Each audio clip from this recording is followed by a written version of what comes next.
Video کو like کر کے آگے شیئر ضرور کر دینا۔ سرکار خندق کھود رہے ہیں، اس کا مطلب مسلمانوں کو سمجھنا چاہیے اس دین کو ہمارے گھر تک پہنچانے۔ ہم بہت اچھلتے کودتے نا کہ ہمارے ممبئی میں رمضان شریف بہت شان سے منایا جاتا ہے، 5 وقت کی اذان گونجتی ہے پورے ممبئی میں نہیں، دیہاتوں میں بھی گونجتی ہے۔ اس اذان کے گونج کے پیچھے رسول اللہ کی خندق کھودنے کی محنت تک شامل ہے۔ اتنی آسانی کے ساتھ یہ دین نہیں پہنچا۔ اس دین کے لیے اللہ کے رسول نے، میرے بھائی، اگر کوئی بندہ کونسلر بن جاتا ہے نا تو بھی وہ خندق نہیں کھودتا، 8 سال کوئی عالم کورس بھی کر لیتا ہے تو وہ خندق نہیں کھودتا، جس کے 4-6 مرید بھی ہو جاتے تو وہ خندق نہیں کھودتا۔ بلکہ لوگ تو حالت یہ ہے کہ 4-6 ماننے والے ہو جائیں تو اپنے جوتے اپنے ہاتھ سے اٹھا کے نہیں پہنتا۔ لیکن رسول اللہ کو اس دین سے محبت کتنی تھی کہ اللہ کے محبوب ہونے کے باوجود بھی میرے آقا نے اپنے ہاتھ سے خندق کھودی۔ اور خندق بھی کیا، جتنی خندق کی زمین کھودنے کے لیے صحابہ کو دی تھی اس سے زیادہ اللہ کے رسول نے ڈبل اپنے لیے رکھی تھی خندق کھودنے۔ یہ مسلمانوں کو احساس کرنا چاہیے۔ اگر مسلمان اپنے نبی کے بارے میں جان لیں، کبھی زنا کے اڈے پہ نہ جائے، مسلمان کبھی نبی کے بارے میں ان کی محنتوں کے بارے میں جان لے، کبھی جوئے کے اڈے پہ نہ جائے، اس کو احساس رہے گا کہ اس دین کو میرے گھر تک پہنچانے کے لیے میرے نبی نے خندق کھودی۔ صرف خندق نہیں کھودی، اگر میں ان اوراق کو الٹنے لگوں گا تو وقت تو اسی میں پورا ہو جائے گا اور عشق رسول کے تقاضوں پر میں پوری گفتگو نہیں کر سکوں گا۔ لیکن میں یہاں درد دل کے ساتھ یہ بات کہنا چاہتا ہوں، جب کبھی زنا کے اڈوں پر جانے کو دل چاہے تو یہ سوچنا کہ نبی نے پیٹ پہ پتھر باندھ کر، اور ایک پتھر نہیں، رسول اللہ نے 2 پتھر باندھ کر اپنے پیٹ پر خندق کھودی ہے۔ جتنی خندق صحابہ کو دی تھی کھودنے کے لیے، اس سے ڈبل خندق اللہ کے رسول نے کھودی۔ آج ہم مسجد کا کام کراتے ہیں تو بڑے لوگ چندہ دینے والے کرسی لگا کے بیٹھے ہوتے ہیں، مزدور کام کر رہے ہوتے ہیں، لیکن واہ مصطفیٰ جان رحمت، تمہاری قیادت کو سلام یا رسول اللہ، میرے آقا، میرے ماں باپ آپ پہ قربان، میری نسلیں آپ پہ قربان۔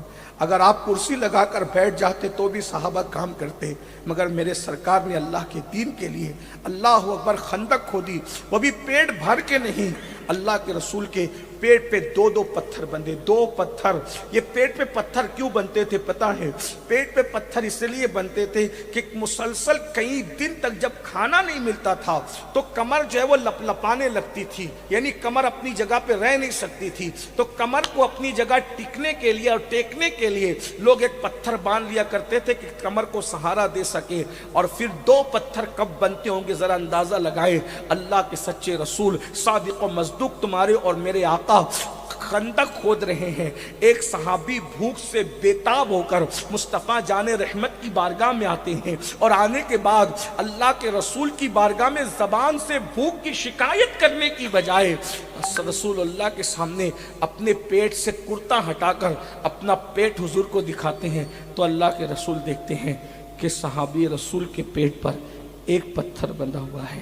میرے آقا ان کو زبان سے جواب دینے کی بجائے انہی کے انداز میں ان کو جواب دیتے ہیں کہ صحابی کے پیٹ پر ایک پتھر بندھا ہوا تھا، اور رسول اللہ نے انہی کے لہجے میں بغیر زبان کے اپنے پیٹ سے کپڑا ہٹا کر ان کو جواب دیا، تو پیروں کے نیچے سے زمین کھسک گئی کہ صحابہ کے، وہ بھی چند صحابہ کے پیٹ پر ایک پتھر تھا، اور جو مصطفیٰ جان رحمت کونین کے مالک اللہ کے پیارے حبیب، ان کے پیٹ پہ 2 پتھر بندھے ہوئے، اور حضور خندق کھودا، ڈبل خندق، جتنی صحابہ کو دی اس سے۔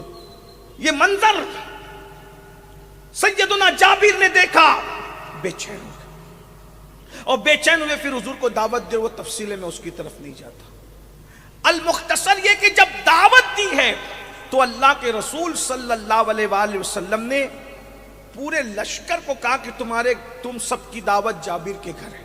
حالانکہ حضرت جابر کی بیوی نے کہا تھا کہ حضور کو اکیلے کو دعوت دینا، کیونکہ ہمارے یہاں آدھا سیر جو ہے اور ہم ایک بکری کا بچہ ذبح کر رہے ہیں، اس لیے ہم ہر کسی کو نہیں کھلا سکیں گے حضور کو دعوت دینا، مگر جب میرے آقا کو دعوت ملی تو حضور نے پورے لشکر کو دعوت دی۔ حضرت جابر بیوی سے کہتے ہیں کہ غضب ہوا، کا کیا ہوا؟ حضور نے پورے لشکر کو دعوت دی ہے۔ کہ پورے لشکر کو میں نے تو تمہیں پہلے ہی کہا تھا نا، پہلے ہی کہا تھا کہ حضور کو اکیلے کو دعوت دینا، تم نے پورے لشکر کو بتا دیا۔ کہ میں نے نہیں، میں نے تو آقا کو اکیلے کو دعوت دیا۔ پھر کیا ہوا؟ حضور نے پورے لشکر کو دیا۔ اس خاتون کو کتنا یقین تھا اپنے نبی پر، انہوں نے کہا اگر حضور نے دعوت دی ہے اب ہمیں کوئی فکر کرنے کی ضرورت نہیں، نبی ہمارے مہمان ہیں، نبی کو کھلانا ہمارا کام ہے، اور لشکر نبی کا مہمان ہے، لشکر کو کھلانا نبی کا کام ہے۔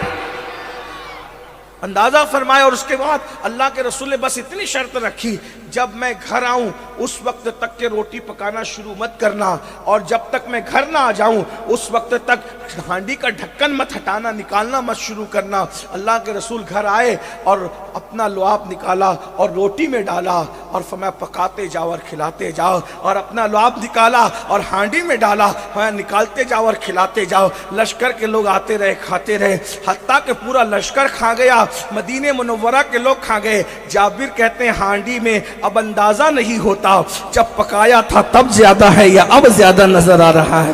اندازہ کریں یہ حضور کے لعاب کی برکت ہے۔ بتائیے تو صحیح، جس کا لعاب اتنا بے مثال ہو اس کی ذات کتنی بے مثال ہوگی۔ تو ہمیں حضور کا تذکرہ کرنا ہوگا، اپنے ننھے بچوں کو بتانا ہوگا کہ ہمارے نبی کون ہے، کیونکہ جس سے محبت ہوتی ہے، عشق کا تقاضا ہے، اس کا ذکر کثرت سے کرو۔ میں تو آپ کو ایک مشورہ دیتا ہوں، ختنہ ہو بچے کی تو جلسہ رکھو، میلاد کی محفل رکھو، اور اس میں کسی عالم کو بلاؤ۔ کوئی ضروری نہیں ہے کہ مالیگاؤں سے، بنگلور سے، دلی سے، کلکتہ سے، نہیں، ایسا نہیں۔ اپنے محلے کے امام کو بلاؤ اور ان کو بولو کہ حضور کی سیرت بیان کرو۔ اللہ اکبر۔ کسی کی میت ہو جائے، سیرت النبی، کسی کا تیجے کی محفل ہو، حضور کا ذکر، کسی کے چہلم کی محفل ہو، ذکر رسول، کسی کے عرس کی محفل ہو، ذکر رسول، حضور کا ذکر ذکر ذکر اتنا کرو، اتنا کرو، اتنا کرو، اتنا کرو کہ بچے کو نبی کی معرفت نصیب ہو جائے۔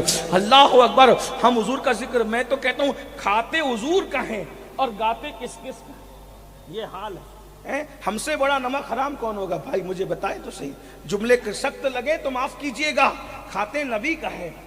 ننگے دھڑنگے پیر جن کے کوئی نام بھی نہیں ہے، ان کی کرامتیں گڑ گڑ کے پیش کرتے ہو، حضور کا ذکر تک نہیں کرتے ہیں۔ جس کا کوئی نام نہیں اس کو غیبی پیر نام دیا جاتا ہے۔ کہ ولی ہے، میں انکار نہیں کرتا، لیکن غیبی پیر ہیں، غیبن شاہ ہیں۔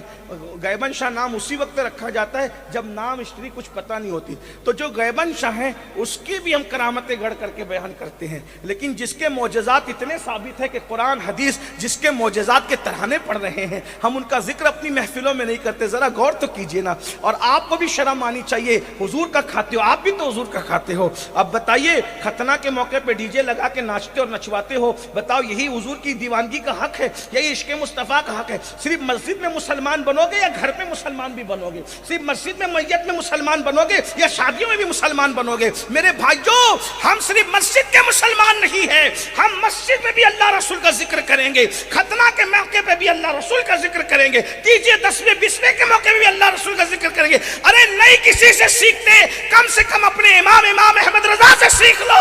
وہ غمگین ہوتے تھے تو بھی ذکر مصطفیٰ کرتے تھے، وہ خوش ہوتے تھے تو بھی ذکر مصطفیٰ کرتے تھے۔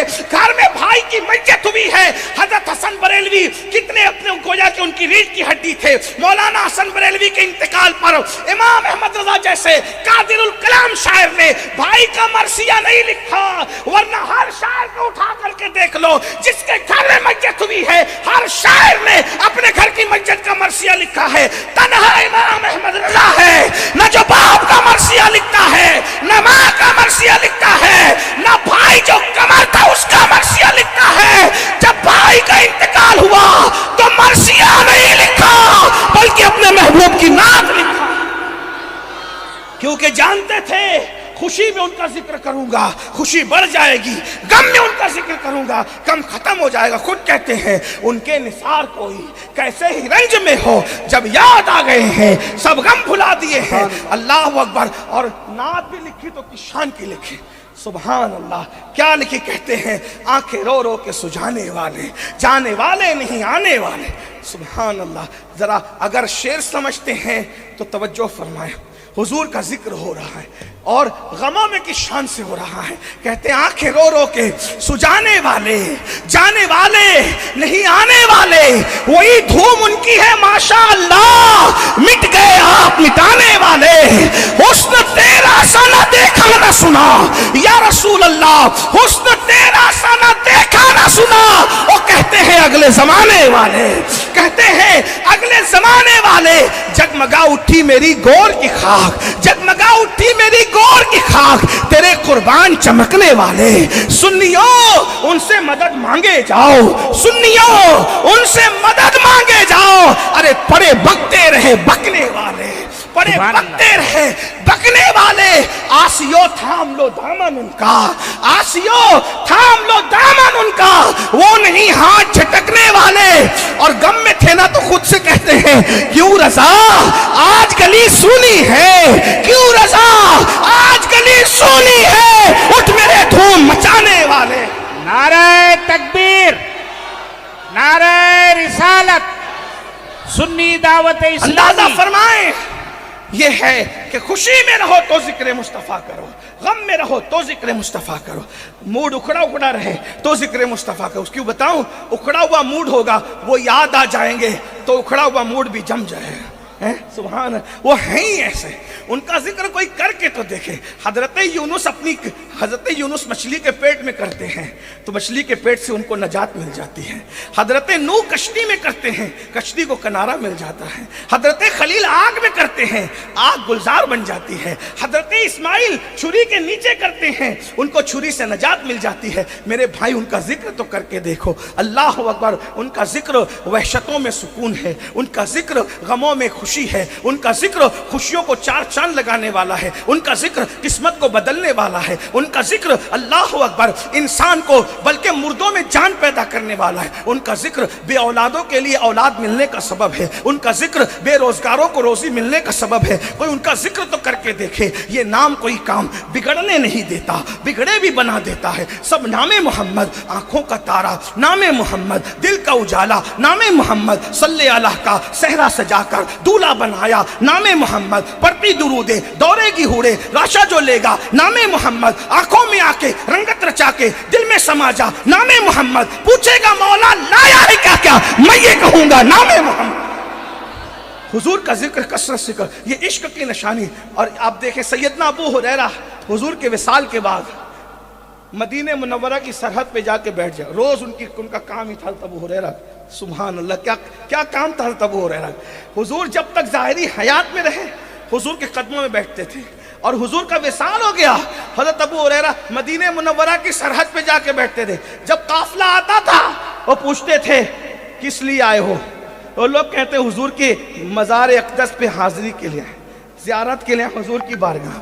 اس کا مطلب یہ ہے کہ حضور کی مزار کی زیارت کا سلسلہ جس دن حضور کا وصال ہوا اسی دن سے جاری ہے. ہاں، جو یہ کہتا ہے کہ مزار پہ جانا بدعت ہے، اس کا مسلک خود بدعت ہے، اس کی فکر خود بدعت ہے، اس کے خیالات خود بدعت ہے. ورنہ تو اللہ کے رسول علیہ السلام، اور میں تو مزار پر جانے کی اور حضور کے مزار کو مزار کہہ کے سمجھانے کی کوشش کر رہا ہوں. ورنہ صحابہ نے کبھی نہیں کہا کہ ہم مزار پہ جا رہے ہیں. توجہ، صحابہ نے کبھی نہیں کہا کہ ہم حضور کی مزار پہ، نہ، صحابہ کہتے ہیں ہم حضور کی زیارت کے لیے جا رہے ہیں.